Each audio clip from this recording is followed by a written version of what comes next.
Alors mes amis, bienvenue à une nouvelle vidéo de mise à jour sur les altcoins. Aujourd'hui, nous allons parler de Chainlink. Cela a été demandé à plusieurs reprises. Et il est temps pour une nouvelle vidéo de mise à jour, petite ou grande. Nous tradons actuellement à 15,810 dollars US. Nous avons observé un mouvement haussier plus agréable ces derniers jours. Il faut vraiment le dire, contrairement à beaucoup d'autres bitcoins. Si nous regardons du bas, jusqu'au sommet actuel, nous avons augmenté d'environ 33%. Donc ce n'est vraiment pas mal ici. Maillon de chaîne. Et il faut aussi dire que, sur le graphique de 4 heures, nous avons franchi à la hausse la moyenne mobile simple de 200. Comment cela va évoluer ici? Quel est le plan futur et à quoi ressemblent nos zones d'achat au comptant? Vous le découvrirez dans la vidéo de mise à jour d'aujourd'hui. Avant de commencer, n'hésitez pas à laisser un like sur la vidéo, abonnez-vous à la chaîne si ce n'est pas encore fait, et bien sûr, rejoignez le groupe de discussion et de signaux Telegram gratuit. Si vous êtes intéressé par des mises à jour, des nouvelles et des signaux, n'hésitez pas à nous rejoindre. De plus, si vous cherchez encore une bourse où vous pouvez acheter du Chainlink, oui, je pense pas Stay, mais je ne suis pas sûr, ou faire autre chose, Trader, tout ce que vous voulez, vous pouvez le faire chez mon partenaire Échange, Binx. Vous trouverez le lien dans la description de la vidéo ci-dessous. Il y a actuellement jusqu'à 11 500 USD en Tether de bonus à saisir ici, que vous pouvez récupérer, en suivant des étapes simples. N'hésitez donc pas à utiliser le lien ci-dessous. Oui, Chainlink. Passons au graphique journalier. Après être parti de notre sommet, disons du marché haussier actuel et de près de 31 dollars. Il est redescendu dans notre zone d'achat à 12 dollars ou plutôt 12,25. C'est là que commence la zone d'achat. La première, ok. La deuxième se situe ici en bas, juste pour information, à 8,25 dollars et la troisième à 5,50 dollars. Il y a encore un peu de chemin à parcourir, mais je voulais déjà le mentionner car nous supposons toujours que le Bitcoin retombera vers 70 000 dollars US. Et cela affecterait également Chainlink. À mon avis, cela mettrait encore une fois une pression considérable. Cependant, il faut aussi en tirer un peu de positif. Structurellement, tant que nous ne descendons pas en dessous de ces creux ici, au moins ce creux ici à 10,25 dollars, il n'y a pas encore de véritable rupture structurelle. Cela signifie que pour moi c'est toujours un mouvement haussier relativement sain, une phase de correction plus importante que nous avons eue et qui pourrait encore se poursuivre. Donc nous avons ici jusqu'à 11 dollars en bas, nous avons encore une inefficacité que nous devrions garder à l'œil. Nous sommes également toujours dans une tendance baissière.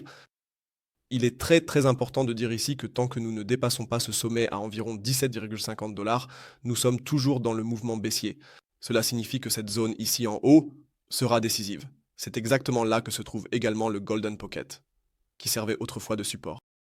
Nous avons maintenant en fin de compte une résistance plus le SMA 200 sur une vue quotidienne. Cela signifie que cette marque doit être franchie. Si nous sommes simplement rejetés ici en haut en accumulant de la liquidité, il est très probable que nous remplirons encore cette inefficacité ici en bas, à environ 11 dollars suffiront certainement. Et ici en bas, ce sont simplement les zones d'achat. Avant et après, honnêtement, à votre place, je n'achèterai rien. Ça n'a pas de sens. Les zones d'achat sont justement là pour profiter de tels mouvements de prix, comme maintenant avec 33%, ou si nous le portons vraiment jusqu'au sommet ici, de 40 à même près de 50%. C'est pour cela que les zones d'achat sont conçues, ne pas trader au comptant, ou alors probablement seulement avec un levier de 2 si vous en avez envie. Mais sinon, ne touchez pas. À court terme, comme je l'ai dit, sur le time frame de 4 heures, nous sommes déjà en surachat.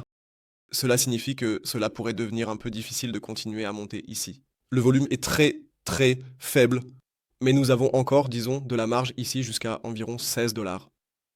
Après cela, je m'attends vraiment à une correction. Donc tout ce mouvement semble plutôt de nature corrective. Nous avons cela aussi actuellement sur les bourses américaines.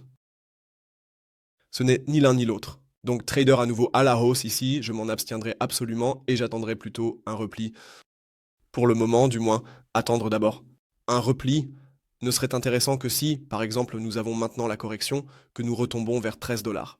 Alors nous aurions ici le Golden Pocket et pourrions supposer ici, d'accord, un creux plus élevé et ensuite viser 17, 18 ou même plus de dollars.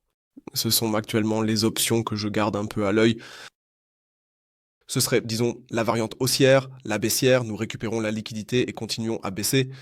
Objectif du bull run, comme je l'ai dit, je reste plutôt prudent selon la durée du bull run ou selon que nous voyons à nouveau une phase énorme avec Bitcoin à 110 000, 120 000. Mon objectif reste prudent. Les 35 ou bien 34 à 38 dollars. L'objectif, elle a été manqué de peu. Et je reste sur cette position, rien n'a changé, c'est le Golden Pocket principal. Si nous atteignons ce niveau, la plus grande partie sera vendue et nous verrons pour le reste. C'était la mise à jour de Chainlink pour aujourd'hui. Si vous avez d'autres altcoins, n'hésitez pas à les écrire dans les commentaires ci-dessous, cela me ferait plaisir. Et sinon, c'est tout de ma part. Un grand merci pour avoir regardé. Laissez un like, abonnez-vous, rejoignez le groupe Telegram, n'hésitez pas à vérifier Binks. Bonne journée, à bientôt, au revoir. Et comme toujours, restez crypto.